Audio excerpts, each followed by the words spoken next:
guys, oh. Dito ako ngayon sa San Pedro, Laguna. Ito yung sinasabi nilang New Year's Avenue.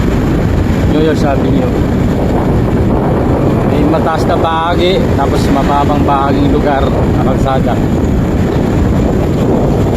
So, mabalik na ako ng highway dahil natin po ang aking pasahero dito sa taas.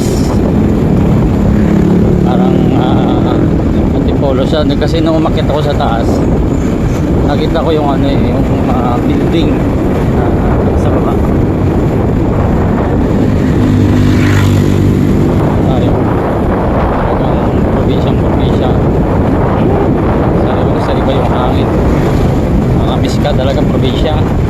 Uwi mo na ako, namimiss na kita. Tayo sa ibang bahagi ng San Pedro,